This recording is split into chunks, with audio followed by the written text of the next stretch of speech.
બનાસકાંઠામાં દેશનું સૌથી મોટું પશુ સંવર્ધન કેન્દ્ર તૈયાર થયું છે। પ્રધાનમંત્રી મોદી 31 માર્ચે આધુનિક કેન્દ્રનું લોકાર્પણ કરશે। બનાસ ડેરીએ 325 કરોડના ખર્ચે તેનું નિર્માણ કર્યું।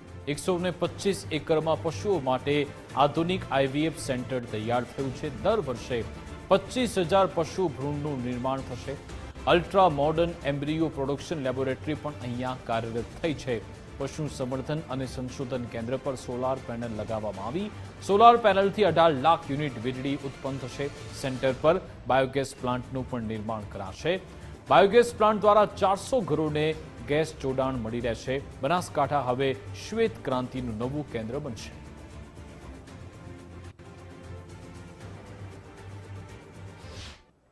પરંતુ વિશ્વનું સૌથી મોટું પશુ સંવર્ધન કેન્દ્ર અને સંશોધન કેન્દ્ર તૈયાર થયું છે। મારી સાથે બનાસ ડેરીના ચેરમેન શંકરભાઈ ચૌધરી છે કે જેમની આગેવાની હેઠળ માત્ર બનાસકાંઠા નહીં પરંતુ દેશમાં અને ગુજરાતમાં એક દૂધની સફેદ ક્રાંતિ તેમને લઈ જવા માટે એક મોટું પહેલ કરી છે। મારી સાથે શંકરભાઈ ચૌધરી છે, એમની સાથે વાત કરીએ।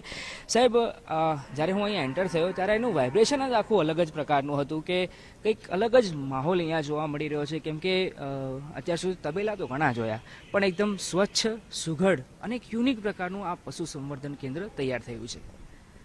આ માત્ર તબેલો નથી, આ વર્લ્ડ કક્ષાનું બ્રીડિંગ સ્ટેશન છે અને આ એવું આધુનિક બ્રીડિંગ સ્ટેશન છે કે જે આવનારા સમયની અંદર પૂરા ભારતની ઇકોનોમીને બદલવાનું કામ કરશે અને ભારતને વિશ્વની ડેરી બનાવવા માટેનું આ મોટું સેન્ટર છે। એટલે એની સ્વચ્છતા બાકી બધું તો ધ્યાન રાખવું જ પડે, પરંતુ તેના કરતાં ટેકનોલોજી વાઇઝ આ વર્લ્ડ કક્ષાનું છે। ટૂંકમાં સર, સાદી ભાષામાં કહીએ તો આજની જેનજી ભાષામાં જે સમજ આપે કે અત્યાર સુધી એવું સાંભળ્યું હતું કે ખાલી મનુષ્ય માટે આઈવીએફ સેન્ટર હોય, પણ જાણીને લોકોને હવે એ લાગે કે બનાસકાંઠામાં એક બ્રીડિંગ સેન્ટર કહી લો અથવા તો આઈવીએફ સેન્ટર કહી લો ગાય અથવા તો ભેંસ માટે, એટલે લોકોને સાંભળતા આશ્ચર્ય થાય સર, એ પ્રકારની વાત। આ આઈવીએફ જ છે, આઈવીએફ પદ્ધતિ જ છે કે એની એમ્બ્રિયોને બહાર ડેવલપ કરીને લેબમાં ડેવલપ કરીને પછી એની અંદર પ્રત્યારોપણ કરવામાં આવે। એટલે જે ગુણ તમારે જોઈએ છે, જેવા ગુણ ગાય ને ભેંસના, એ બધા એની અંદર ઉતારી શકાય। અને એનાથી અમે એક ચીપ પણ ડેવલપ કરી છે કે તેના જીનોમિક સિલેક્શન માટેનું, અને જીનોમિક સિલેક્શન પણ અમે કરીએ છીએ કે તેના મારવાનો ગુણ, ભેંટું મારવાનો કેટલો છે, એની સરળતા કેટલી છે, એનું દૂધની ક્વોલિટી કેવી છે, એના બ્રીડિંગ વેલ્યુ કેટલી છે, તે એને વંશમાં એને પરંપરાગત કેટલી આનુવંશિક ગુણો તેની અંદર ઉતરશે, તો એ બધું આની અંદર સમાવેશ કર્યું છે। અને સાથે એક શોર્ટેડ સિમેન્સ ડોઝ પણ કર્યા છે કે જેમાં વાસળી જોઈએ તો વાસળી જ આવી શકે, તો તે ટેકનોલોજી પણ આની સાથે જોડી છે। સર, મને એ કહો કે અહીંયા કેટલી પ્રજાતિની ગાયો અથવા તો પશુધન લાવવામાં આવ્યું છે જેના પર આપણે R&D કરી રહ્યા છીએ? એક અહીંયા કાંકરેજ, ગીર, સાયવાલ, થરપારકર, પુંગનુર, આ બધી ગાયો અહીંયા આગળ છે। અને ભેંસની અંદર પણ જાફરાબાદી, બન્ની, મહેસાણી, બાકી પણ ઘણી બધી છે, મુરા છે, એ બધી ગાયો અલગ અલગ પ્રજાતિની ઘણી બધી ગાયો છે। અચ્છા, બીજા કોઈ રાજ્યની સાહેબ અહીંયા પશુ હોય છે ને? હરિયાણા, ઉત્તર પ્રદેશ, આખા દેશની, ભારત વર્ષની અંદર દક્ષિણથી કરી ઉત્તરથી કરી બધા જગ્યાની ગાયો ભેંસો બધી છે। તો કોઈ મશીન છે, એ તો માં છે, એની સાથે અમે જશો તો તમને વહાલ કરશે, એને પ્રેમ જોઈએ, વાત્સલ્ય જોઈએ, તો એ વાત્સલ્ય પ્રેમ ના આપો તો એને ન ગમે। તમે અમારી ગાય છે, તમે જોશો તો હમણાં તમને દેખાશે, હું એને મળું છું, તો જો એનાથી નારાજ થશે તો એ તમને દૂર પણ કરશે, તમે એટલે રાખજો। હાજી સર। તો આપ જોઈ રહ્યા છો, શંકરભાઈ ચૌધરીની પોતાની ઘરની ગાય છે અને એમને આ પશુ સંવર્ધન અને સંશોધન કેન્દ્રમાં સંશોધનના હેતુથી અહીંયા સેવાકીય ભાવથી પોતાની ગાય આ કેન્દ્રમાં સોંપી છે।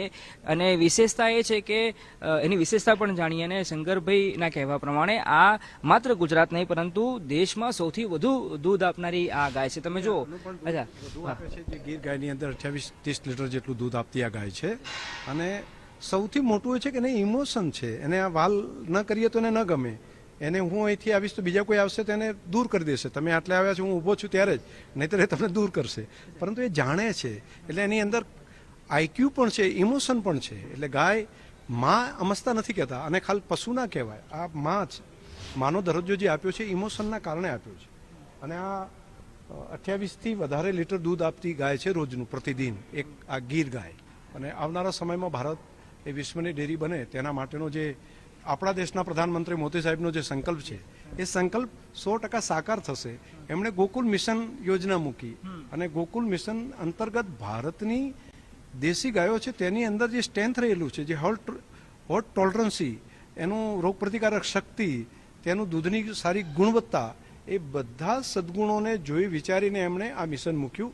એ મિશનને ધરતી ઉપર લાવવાનું કામ એ બનાસના માધ્યમથી અમે માત્ર ગાયનું સંશોધન અથવા તો સંવર્ધન પૂરતું આ કેન્દ્ર નથી રહેવાનું. એક આપણે બાયોગેસ પણ આવનારા દિવસોમાં અહીંયા એને પ્લેસ કરવા જઈ રહ્યા છે. સાથે સાથે સોલાર પણ અહીંયા છે. એની વિશેષતા શું છે? 100% વીજળી અમે સોલારથી લઈ રહ્યા છીએ. આમાંથી એક પણ વીજળીના મોટા પંખા તમને હેવી દેખાય છે ને, આમાં ફરી રહ્યા છે એ પંખા એકે બીજી લાઇટથી નહીં, સોલારથી થશે. એટલે અમે ઉપર રૂફટોપની અંદર સોલાર કર્યું છે, એટલે ગ્રીન પ્રોજેક્ટ આખો છે. પાણી માટે પણ અમે એવું જ કર્યું છે કે એનું વરસાદી પાણીનું 100% સંગ્રહ કરવા માટે મોટા પોન્ડ બનાવ્યા છે અને એનું રિસાયકલિંગ કરવાનું કામ પણ કર્યું છે. અને ગેસ પણ આમાંથી બનશે, જેમાંથી જ એની વ્યવસ્થા થશે. ફોડર પણ અહીંયા જ તૈયાર કરવાનું અમે કર્યું છે કે ગાય ભેંસ માટેનું જે ખોરાક હોય એ પણ આ ખેતરની અંદર જ તૈયાર થાય. એટલે અમારું 250 વીઘાથી વધારેની જે જમીન છે એનો આ રીતે અમે ઉપયોગ પણ કરી રહ્યા છીએ. અને આવતીકાલે પ્રધાનમંત્રી નરેન્દ્ર મોદી આ કેન્દ્રનું લોકાર્પણ કરવા જઈ રહ્યા છે, જે આવનારા દિવસો માત્ર ગુજરાત કે દેશ નહીં પરંતુ આખા વિશ્વભરમાં એક મોટું સંશોધનનું કેન્દ્ર આ બનવા જઈ રહ્યું છે. કેમેરા પર્સન સંદીપ રાઠોડ સાથે અર્પિત દરજી, ગુજરાત ફર્સ્ટ, બનાસકાંઠા.